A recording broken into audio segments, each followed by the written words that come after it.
exposures. Over the coming days and weeks, we'll be working with the Austin Police Department, the National Institute for Occupational Safety and Health, and other stakeholders to perform a thorough assessment of each case to determine the overall health impact on our workforce. Further information regarding the health impact will be shared once the review is complete. That concludes my comments, and I'm going to ask the representative from the Austin Police Association to come forward. I want to take this time to thank City Manager and Chief of Police for taking this so seriously. It's unfortunate that it's come to this. Just to be very brief, the main concern from today going forward for us is going to be the long-term health of our officers, and we will make sure we work with the city and making sure they get the best treatment that they can get, and that's the only comments that I have for now. So at this time, any questions you can... Yeah, I have a question for Ms. Hart. What is the cost of pulling the Explorers and switching them out and then eventually replacing them? And do you have a ballpark or even an exact figure on how much it costs to purchase all 400 some? We have not pulled together a cost estimate yet. We'll be working through alternatives. We may not have to replace the vehicles if they're repairable, but we're working with federal agencies and others and Ford to work through those issues. We will not have a cost estimate at this point. How about in terms of re-outfitting some of the Victorias? And he said that they were pursuit ready, but that some needed work to come online. Right. We will have a timesheet code that will allow us to capture that cost, but to date we don't have an estimate of that.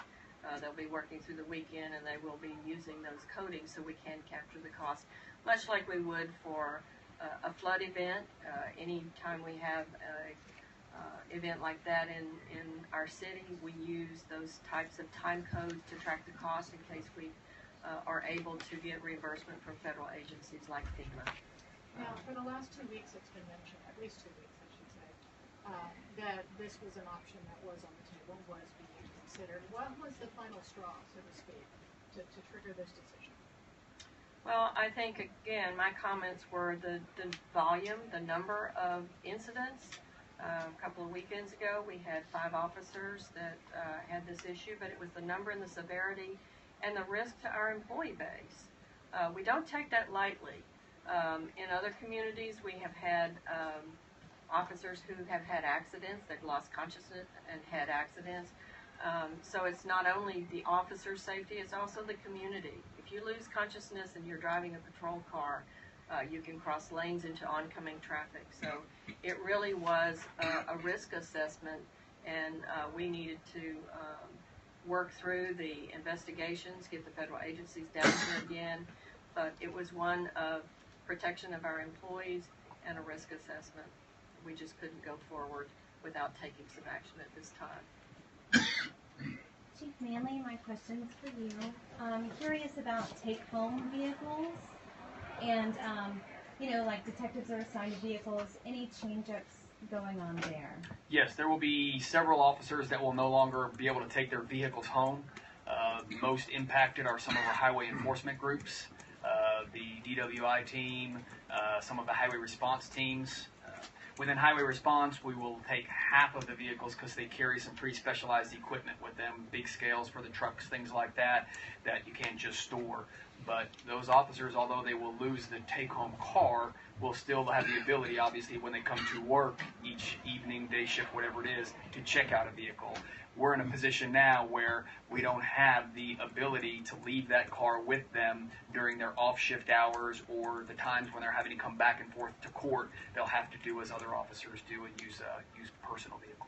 And on those unmarked vehicles, any decals you can put on them just in the meantime, or how would you describe, what they could look like, the range of? Sure. So the majority of them will be either the Ford Taurus or the Ford Crown Victoria. And when they when these lights come on, I guess probably the easiest way is it's not just going to be one flashing red light hanging off of a rear view mirror. These are equipped like and absolutely look like police cars when those lights go on. They are very well equipped. And so again, if individuals are uncertain, then that's the step we want them to take, just to be clear. I believe this question may be best suited for Jennifer. People are going to hear this and hear, okay, all these SUVs are out. They may have an image of semis rolling out of the city with a bunch of police cars loaded on them. What's the process actually look like? What's happening to these cars? Are they going to be taken somewhere and evaluated? What are people going to see? Right now, they're going to be stored until NHTSA or Ford come up with a solution, and then from that point forward, we will move forward whatever the recommendation is. Where are they being stored? That's yet to be determined. We have some places in mind, I think initially at some of the substations if they have space there. This is another good question, Dave. So there are other departments using 42 vehicles. What all departments, and it mentions 4 incidents involving other departments. Is that just fleet services, or who has these in experience? It ranges across 8 different departments, and these are primarily administrative vehicles in Parks and Recreation. The 4 that of concern were the Department of Transportation, Parks and Recreation, I believe 2 were Transportation, Parks and Recreation, and CTM, which is our technology group. Those were the 4. Anything you can tell us about those incidents, the 4 carbon monoxide incidents in other departments? Did detectors go off, or did those Yes, vehicles I'm go sorry, ill yes.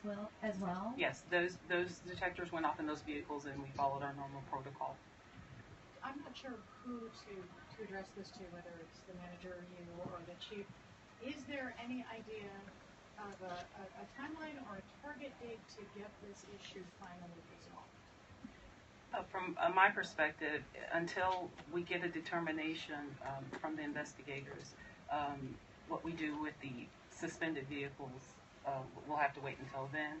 In the interim, we will work with APD and using other options in order to keep the city fleet available. How long does this go on until the city says we have to come up with an option? Well, we can't determine that at this time. Do we know if this is a design flaw from Ford, or did this come about from wear and tear of using the vehicle? All of that is still under investigation, and we just need to wait until that is completed. Chief Manley, you said that there are going to be the same number of officers on patrol, but what kind of a vehicle deficit are we looking at? Are we close to about 200 vehicles at peak hours being off the streets? So no, not 200 vehicles being off.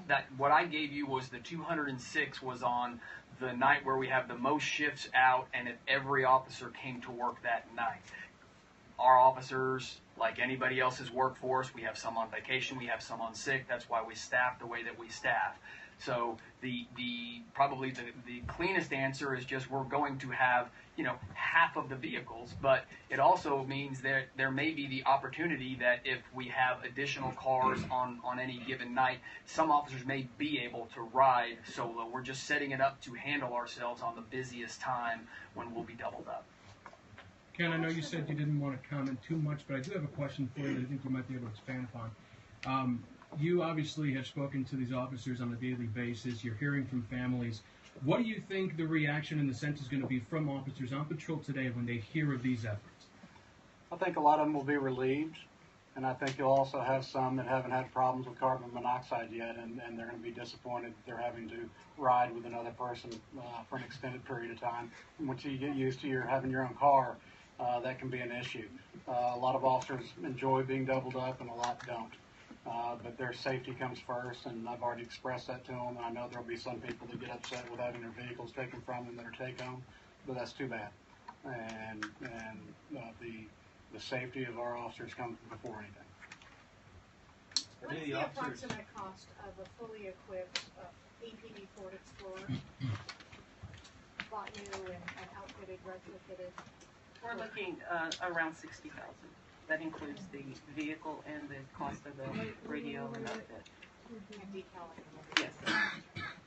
Chief, medically speaking, we've seen that the toxic levels are about 5 to 8%. What are some of the levels that you've seen from officers who've come in with carbon monoxide toxicity? So again, my office has only reviewed a small number of the cases. Generally speaking, it's within that low range of toxicity. We define that as 5 to 15%. In fact, all the cases that we've reviewed have been within that range. Our job now is to look at the rest of the cases and see what the levels were initially on the EMS arrival, as well as the initial levels in the hospital. Some of these cases predate the installation of the CO detectors. We expect to see that those cases may be more significant because the officers didn't have the warning at that time to tell them to leave the vehicle. What kind of long-term effects can this have? We still have officers on no duty. Do we know how long that might last for these particular officers? So I don't want to comment on the status of individual officers. Generally speaking, carbon monoxide at low levels is not well known to cause long-term effects. However, at higher levels in those individuals who have pre-existing conditions as well, there can be some long-term complications in relation to memory, as well as some association with increased risk of Parkinson's disease. Chief, anyone who's been arrested or detained, driven to the jail, has anyone who's been arrested had any of these carbon monoxide effects? No, we have no reports of that. And again, keep in mind our officers are in these cars for 10-hour shifts. And as the doctor explained earlier, that one of the issues could be just the level of the parts per million. The other could be the long-term exposure at lower levels. So the issue is that we have officers that are in these vehicles, for 8, 9, 10, 11 hours straight versus someone who is in a vehicle for a relatively short transport. And Chief, what are your thoughts? You've got 3 officers with potentially long-term issues they're facing, possibly not be able to be a police officer again. This is bound to weigh heavily on you. What has that process been like? I mean, it's devastating. I mean, any of us, you want your family members to be safe, and I've said from the day I took over and before that, this is my family. So we're dealing with an issue, and the reason we're doing what we're doing today, as I said earlier, this wasn't a decision that we made lightly, but I stand here confident that we're making the right decision today based on what we know with the carbon monoxide exposure issue that we've had and the impacts that it has had on our workforce. So I stand here confident that we're doing the right thing, and I pray for a speedy and full recovery for our officers that have been impacted. 3 more questions, folks. 3. Sir, what is your biggest concern about the changeover this weekend? Actually, the changeover itself, there's been a lot of pregame that's gone into this, and any big changeover could have an issue, but I think the way we have it designed, I'm not concerned that it's going to be difficult to implement the changeover. What the biggest challenge will be is just we're fundamentally changing the way that we have operated for my entire time here with single officer units, but parts of the country operate with 2 officer units. So it's just change, and we are poised to implement this, and I'm confident we'll do it successfully. And City Manager, could you tell us again, I know you talked, there wasn't an estimate yet, but can you tell us how the city's going to pay for this? Well, it depends on what the solution is. If it's a repair, it would be operating expenses within the general fund. If it's replacement of the vehicles, we certainly could issue debt, contractual obligations to purchase the vehicles, or we could use cash that could be available. So it really depends on what the solution would be. Certainly our focus is to minimize the impact to our taxpayers, and so we'll be looking at all options. But again, we really need to work with federal safety agencies and Ford to determine what our options are. Last question. Has the city been in contact with any other municipalities that use the Ford Explorers? Yes, we have been in contact. They've been contacting us. We as part of our outreach when this first occurred, we looked to other agencies as to what they were doing and finding out what their experiences. And they were saying that they were reaching out to you to find out what was going on Yes. here, or to report what was happening with them? Both ways. They were asking us what we were doing, and we also reached out to others. It's a wide range of responses that we got to. We're going to follow Austin's lead, or just basic questions about what we were doing. So, But we're not alone. no. Okay, folks, thank you. Thank you.